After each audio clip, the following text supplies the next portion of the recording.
Listo, en un minuto comenzamos. Haremos un minuto y comenzamos ya.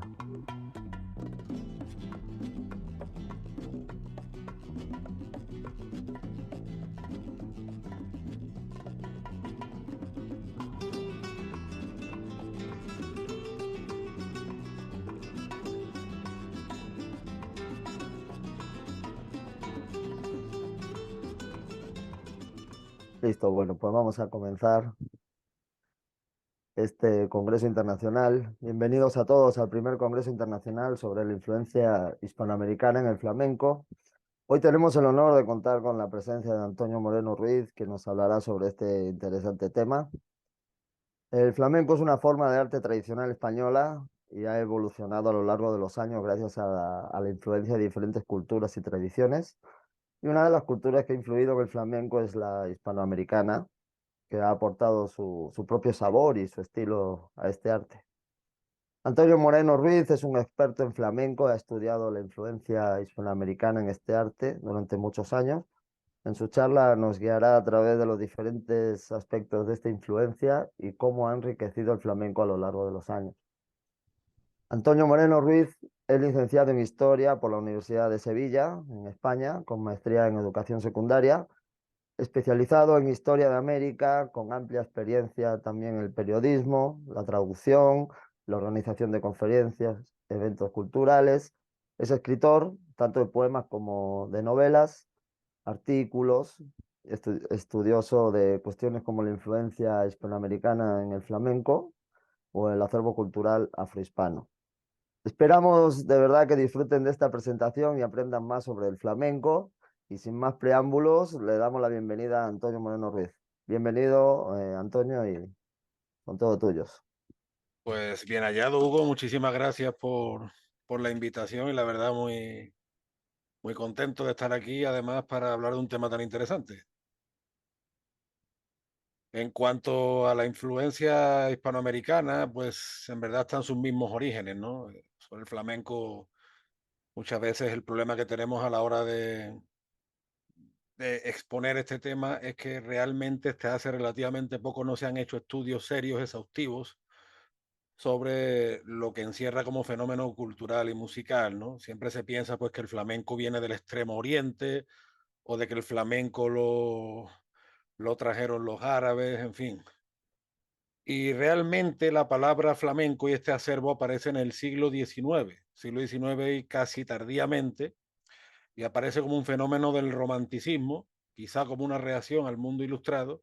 Si bien es verdad pues que en el siglo XVIII ya vemos sus antecedentes, claros en el cante o en el género andaluz, que además tuvo mucho predicamento en los teatros de La Habana, ¿no? Entonces, bueno, el flamenco no es folclore propiamente dicho, sino que es como una remasterización de las músicas, o muchas veces tanto andaluzas como andaluzadas, es decir, una moda como de hacerlo andaluz, o de exagerar incluso los rasgos andaluces, que asimismo pues también está presente en Extremadura, en Murcia, en tierras limítrofes, ¿no? Pero siempre en el flamenco como que la influencia hispanoamericana se ha tomado como un tema menor. Ya muy avanzado el siglo XX, cuando se empiezan a clasificar los cantes, pues claro, el flamenco no es un baile o no es una música, sino más bien es un conjunto de músicas y de cantes. Cuando se empiezan a clasificar los cantes, hay como cuatro o cinco que se les dice de ida y vuelta. La rumba, por ejemplo, que sabemos que la rumba tiene un antecedente cubano, la vidalita y la milonga, que entran por Argentina, o la guajira, por ejemplo, que también tiene un origen cubano. Y bueno, poco más, pero realmente la influencia es muchísimo mayor, porque el flamenco utiliza un molde que se repite por toda la América hispana, desde México al Perú, pasando por Cuba, incluso tuvo cierta influencia en Luisiana, su época española, que es el fandango, ¿no? Y el diccionario de autoridades ya en 1732, creo recordar, nos dicen que es un baile muy alegre que nos han traído los que han estado en los reinos de las Indias. Entonces, claro, los puertos que más comerciaban con las Indias eran Sevilla y Cádiz, lo que es la Andalucía Atlántica, el suroeste de España, que asimismo es frontera con Portugal, por esa parte. Entonces, claro, si nuestra tortilla, Hugo, lleva papa, si nuestro gazpacho lleva tomate, Si los higos chumbo, el pimentón, un montón de cosas que consideramos cotidianas nuestras, nos vino de América y entraron principalmente por los puertos andaluces, ¿cómo eso no se iba a reflejar en la música? Y más en la música de los puertos que más comerciaban con el Nuevo Mundo. O sea, es que, mira, ahí por ejemplo es curioso, como te decía, ahí tenemos una foto de Paco de Lucía, del gran guitarrista que era de Algeciras, de Cádiz, con Caitro Soto. Eh, Hace poco en Cádiz, con el Congreso de la Lengua Española, pues se hizo lo que en Perú llama una cajoneada. Y entonces el rey Felipe VI pues se sentó, empezó a tocar el cajón y recién aquí la gente se está enterando de que el cajón vino de Perú. Y el cajón vino de Perú gracias a Paco de Lucía, gracias a una recesión que se le dio a la embajada española y él vio que se acoplaba muy bien al flamenco. La diferencia está que con el tiempo los flamencos lo que han hecho es que le han acoplado cuerdas, porque sí es verdad que el cajón peruano suena más fuerte, y entonces en el flamenco no puede sonar tan fuerte porque si no le quita sonido a las palmas, que es fundamental en el flamenco. Pero el cajón peruano realmente es el enésimo préstamo hispanoamericano que tiene el flamenco. Al lado de Paco de Lucía y de Caitro Soto tenemos a la Niña de los Peines, que es una cantadora que se hizo muy famosa por unos tangos. El tango sabemos que en verdad es un ritmo que procede de Cuba, de las Antillas en general, que la letra famosa de La Niña de los Peines habla de unos peines de azúcar, que hasta los dedos se chupa. Bueno, pues eso es una letra cubana, en verdad. Y el tango es un ritmo cubano que llega a Argentina y en el Río de la Plata empieza a tomar una evolución muy diferente, y en Andalucía, principalmente en Cádiz, que empieza a ser conocido como el tango de los negros o el tango americano, pues toma otra. Lógicamente, con su vertiente diferente, pero tiene una base rítmica que procede del Caribe, en verdad. Al lado de la Niña de los Peines tenemos a Miguel Poveda, que es un cantado, por cierto, catalán, fíjate, catalán, hijo de, creo recordar que de Manchego y Murciana o algo así, tú sabes, Cataluña, que han ido tanta gente del resto de España a trabajar. Y Miguel Poveda, hablando de tangos, está interpretando mucho ahora los tangos de Triana. Si tú ves vídeos de cómo las personas mayores de Triana, que es el barrio, un barrio muy popular de Sevilla, que queda al otro lado del río Guadalquivir, pues te recordará cómo baila la gente en Chincha, por ejemplo. Eh, Pienso incluso que Enrique López Albújar, en su novela Matalaché, pues ya cita que por el puerto del Callao está entrando una música que le llaman la guajira. O sea, todas estas músicas que al final cristalizan en Cuba se paseaban por toda la América española y por la misma España, ¿no? Luego, si vamos más para abajo, tenemos América en el Flamenco, que para mí es un libro clarividente, que es 100% recomendable e imprescindible, de un paisano tuyo, además, vigués, Faustino Núñez, que es un músico que se ha llevado más de 30 años investigando, y ahí pues nos habla de toda la base que tiene el flamenco, de tango, de guajiras, de habaneras, de peteneras. Hasta hace relativamente poco no hemos sido conscientes de que la petenera es un ritmo que nos entra por México. De hecho, petenero es el gentilicio de Petén, es Guatemala, que perteneció a la Nueva España. Y es una música muy localizada en México y que también entra por Cádiz a principios del siglo XIX, ¿no? Entonces, pues toda esta influencia no es solo cuatro o cinco cantes. Es que el flamenco no se entiende sin todo ese contacto de ida y vuelta con América. Y fíjate que, por ejemplo, músicas de la época del barroco, como la zarabanda o la chacona, ya parten directamente de los puertos americanos y son imitadas en las cortes europeas. Muchas veces hablamos de la influencia española en América, sí, pero es que también hubo influencia americana en España y, por supuesto, para el resto de Europa. Porque hay que pensar que desde que Colón llegó a Guanajaní el mundo cambió para siempre. O sea, ahí se vive la primera globalización realmente. Y bueno, hay muchas cosas que aquí, como hablaba contigo estos días, que aquí reputábamos por puras y genuinas, ¿no?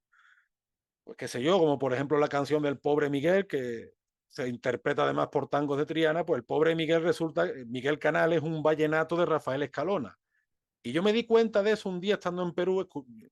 Yo siempre me gusta mucho la música de Carlos Vives, y una lista de reproducción me sale una letra de Carlos Vives y digo, oye, a mí esto me suena. Claro, y voy atando cabos y resulta que era una adaptación. Igual que, por ejemplo, la canción del peruano Gianmarco de Hoy voy a verte de nuevo, que la populariza Gianmarco, y también la cubana Gloria Estefan, que a su vez Gloria Estefan es nieta de asturiano. Bueno, pues ahora aquí se está interpretando por rumba flamenca y casi nadie sabe que eso en verdad viene de Perú. Es un fenómeno relativamente parecido a lo que pasa en el mundo andino. Tú ves muchos trajes del mundo andino y son idénticos a los trajes que uno puede ver en Castilla, en Extremadura, en Aragón, ¿no? Entonces ahí vemos toda esa interacción cultural que comparte este mundo hispano y el flamenco no es un fenómeno aislado. Quiero decir, aquí siempre desde el siglo XIX, quizá como una reacción a ese mundo ilustrado, pues hemos pretendido ver en el flamenco algo súper exótico o algo que, pero en fin, es que nada se conserva puro. El concepto de pureza es un mito. Es un mito y más si uno lo lleva a cabo en la raza, en la cultura, en todo este tipo de cosas, que además tanto daño provocado desde el siglo XIX, ¿no? El flamenco no nace de la pureza, el flamenco nace del mestizaje precisamente, y si puede tener rasgos orientales es más bien en la forma del canto, y no sabemos muy bien si eso se debe a que se conserva durante siglos así, o si eso realmente es una reinterpretación posterior. Por ejemplo, vemos la música del norte de África o en la música, qué sé yo, de Turquía o en, por ejemplo, los cantos religiosos griegos también nos recuerdan, ¿no? Porque claro, ten en cuenta que los árabes en su expansión del Mediterráneo también tomaron muchos de otras culturas. O sea, los árabes cuando llegan al siglo VII, por ejemplo, al norte de África, el norte de África era cristiano y latino, igual que Egipto era mayoritariamente cristiano, ¿no? O Siria, por ejemplo. Entonces, pues yo no niego que por esa calle ancha que es el Mediterráneo hayan entrado todas esas influencias, pero realmente ver el flamenco como un fenómeno, pues no sé, como una isla oriental o un fenómeno exótico, el flamenco no es eso. El flamenco es una música del extremo occidente. Es más, te digo, la música, por ejemplo, de los moriscos exiliados en el norte de África tampoco es una música oriental propiamente dicha. O sea que más bien estamos hablando de una música muy mestiza y muy del extremo occidente, por así decirlo. Caso de la guitarra, por ejemplo, es lo que dice tu paisano Faustino Núñez. La guitarra es el regalo que desde España se le hace al mundo. Es una polifonía andante, porque fíjate lo pesado, por ejemplo, que lleva un piano. Sin embargo, en un barco una guitarra va y viene muy fácilmente. Y entonces en el flamenco la guitarra es fundamental, aunque ha ido evolucionando. La guitarra que se utilizaba en Andalucía, en el resto de España, era más pequeña. En el flamenco, igual que en la música criolla peruana, además se han utilizado instrumentos como las bandurrias, las mandolinas, pero han ido desapareciendo. Granada quizás se conserva más, pero en otros lados han ido desapareciendo. Y hablando de los instrumentos de cuerda, por ejemplo, a día de hoy tenemos una innovación que ha hecho el músico y el antropólogo Raúl Rodríguez con el llamado tres flamenco, es decir, como la síntesis de este instrumento cubano y este instrumento andaluz, y lo ha hecho un luthier peruano que se llama Abraham Ortega. O sea que esto de las idas y las vueltas no para. Sigue hasta el día de hoy y de hecho, bueno, muchos músicos andaluces siguen haciendo, por ejemplo, la cantadora onubense argentina, sigue grabando con músicos cubanos, o sea que este diálogo y esta interacción sigue y va a seguir, pero porque está en la génesis misma del flamenco, está en la génesis misma, o sea, esto no es una moda reciente, sino que estamos hablando, como digo, de las zonas que más contacto tuvieron con América. Faustino Núñez llega a decir que Sevilla y Cádiz tuvieron más contacto con La Habana que con Madrid. Puede parecer una exageración, pero algo de verdad hay en eso, ¿eh? La verdad. Con respecto a los movimientos, lo que estábamos hablando antes, yo invito a que la gente busquen, por ejemplo, cómo se bailaban los tangos de Triana, que hay algo en YouTube y les va a parecer muy familiar. Hay muchas palabras de nuestra música que ya los filólogos están advirtiendo que son desinencias afro, por ejemplo, tango, fandango, zambomba, milonga, zarabanda, y en el baile, y ahora se están rescatando villancicos de la época del barroco, ¿no? Que muchos eran herederos de la folía, de la romanesca, de la jácara, de estas músicas que fueron desde el siglo XVI al XVII, y que gracias a los villancicos y gracias a ese trasvase cultural y gracias muchas veces a esa aportación afro le dio un toque muy personal. Sevilla, por ejemplo, se están rescatando ahora, igual que en Perú se están rescatando muchos cantos quechuas de la época del barroco, en Sevilla se están rescatando muchos villancicos de esta época y primero que suenan que es una maravilla y segundo que es que te invitan a bailar porque es una música que nos parece muy cercana, una música muy rítmica, muy encantadora Y como te decía, pues donde intervienen ya con el tiempo va interviniendo las palmas, va interviniendo la percusión. El flamenco además tiene una particularidad que es que pasa del alto al bajo en un momento. O sea, es una música donde hay que tener una destreza enorme, pero enorme, tanto en la voz como en la guitarra, porque tiene que ir voz, guitarra y percusión, y tiene unos cambios que puedes pasar en el mismo cante, pues del alto al bajo en nada. Entonces, el flamenco muchas veces, lejos de ser improvisado, el baile, por ejemplo, ya te está diciendo que es algo muy elaborado y que viene de una síntesis de muchas, muchas generaciones. Y los atuendos, por ejemplo, me llama mucho la atención en Perú la marinera porque me recordaba muchísimo a la sevillana. Esas faldas de volantes, por ejemplo, ese baile. Sevillana y la marinera tienen cierta base de fandango. Lo que pasa es que, claro, a la sevillana se le ve más la influencia de la seguidilla manchega. Pero lo que es el tondero y la marinera, en su atuendo, en su idiosincrasia, sí se parece también a determinado acervo flamenco, ¿no? El atuendo masculino, por ejemplo, que aquí ha ido predominando, es un atuendo muy ligado al campo, al mayoral, al jinete, pues lo vemos en Andalucía, lo vemos en Chile o incluso en el mundo del charro mexicano, aunque también lo podemos ver en los llaneros de Venezuela y Colombia o en los gauchos de Argentina, Uruguay y Brasil. Y fíjate que este tipo de atuendos también se ve en Estados Unidos porque la Longhorn, es heredera de la vaca mostrenca de las marismas del Guadalquivir, de la Andalucía Atlántica.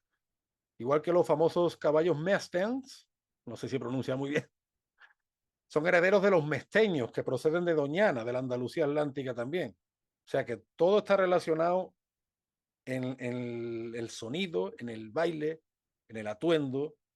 Todo nos va llevando a caminos que se parecen. Y a mí lo que me extraña es que se haya tardado tanto en reconocer algo que es evidente y que, por ejemplo, en Estados Unidos siempre han tenido esa intuición. Porque nosotros criticamos que hay que ver los Estados Unidos que relacionan México con el flamenco. No, bueno, es que tanto en la música mexicana como en el flamenco, por ejemplo, se da el rasgueo de guitarra. Y hay una serie de cosas que coinciden que se han dado cuenta ellos y nosotros como que estábamos en otra cosa. O sea, es increíble. Muchas veces los criticamos por las películas, pero es que ellos no iban mal encaminados. Si uno atiende los estudios de Faustino Núñez, de Raúl Rodríguez, de los hermanos Hurtado Torres, pues resulta que ellos tenían más razón que nosotros, mire por dónde. Y en cuanto a los estilos, el zapateo, por ejemplo, eso es una intuición que yo tengo, pero esa intuición reconozco que no es original mía, que se la he robado, una de las tantas cosas que le robo a Faustino Núñez, es que resulta que el zapateo, por ejemplo, es una tradición y es un estilo, o son unos estilos en plural, que están presentes por todo el continente americano, desde los Estados Unidos hasta la Argentina. Mira, por ejemplo, en el Perú o en México.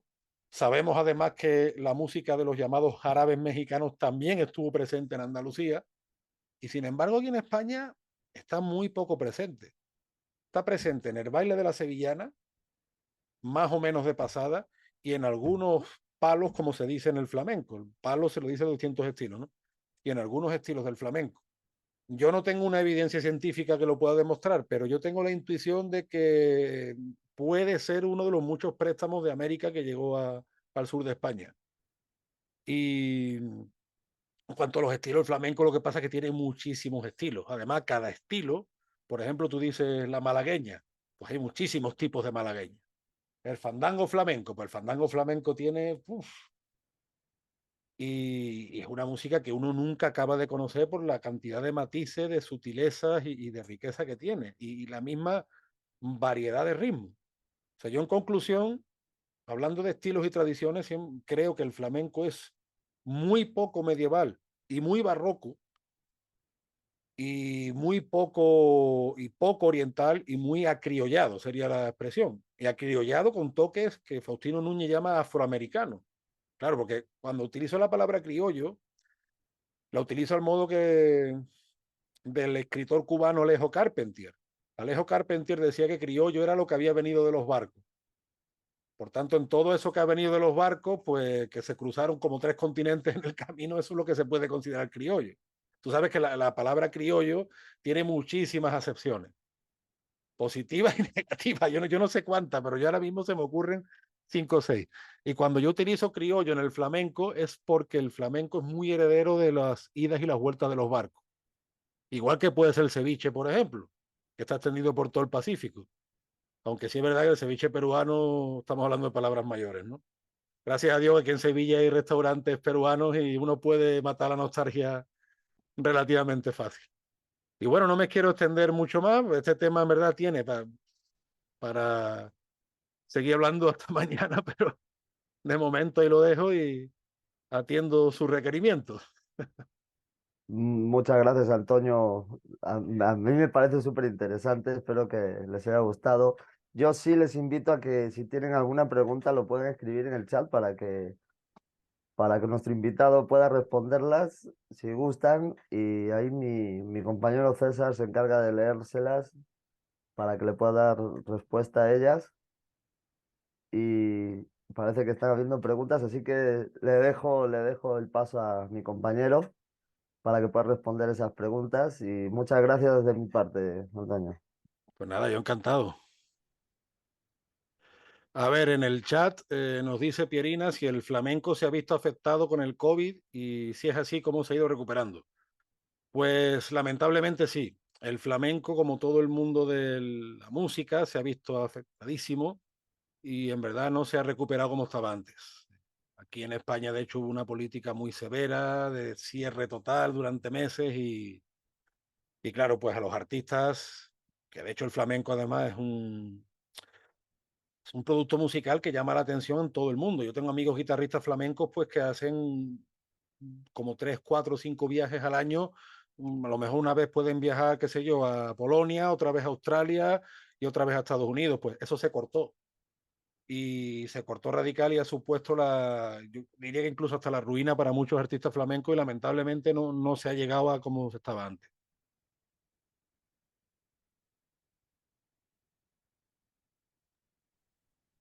Antonio Moreno, por mi parte tengo algunas preguntas que realizarte para poder aprovechar justo tus conocimientos dentro del flamenco.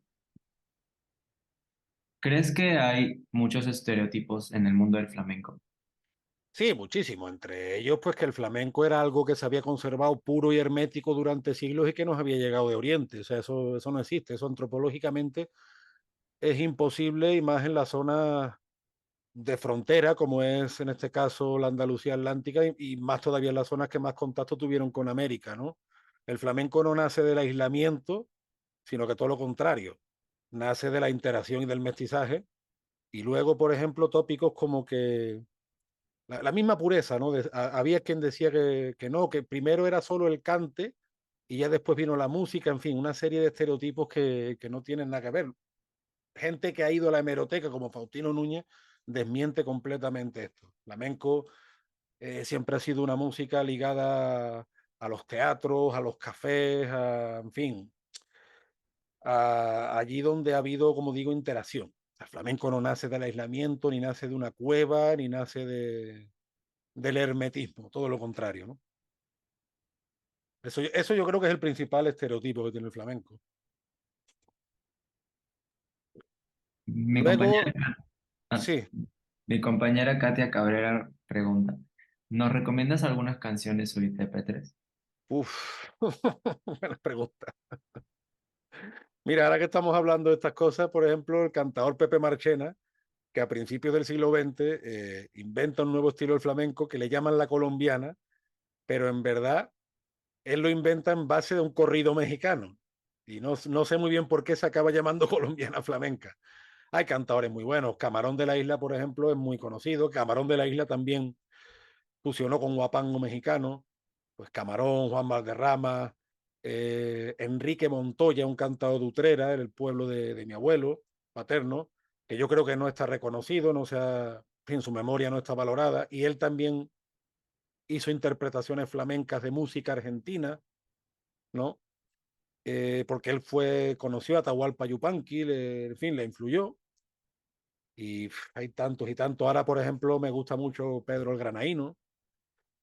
Tuvo también en su tiempo Enrique Morente, que cantaba muy bien. Es que ahí son tantos y tantos. Antonio Mairena está considerado como uno de los grandes, ¿no? Podría seguir hasta mañana. Bueno, y lo que hablamos antes, Paco de Lucía, ¿no? A mí me gusta mucho la rumba entre dos aguas por el simbolismo que tiene. Bueno, Antonio, pues nada, agradecerles a todos los presentes en este congreso, agradecerte a ti, Antonio, por tu tiempo y siempre, para mí es un gusto escucharte siempre, siempre aprendo un montón. Así que nada, me despido y ojalá tengamos la oportunidad de poder repetir una, una charla así otra vez, Antonio. Cuídate mucho, cuídense mucho todos y muchas gracias. Muchas gracias.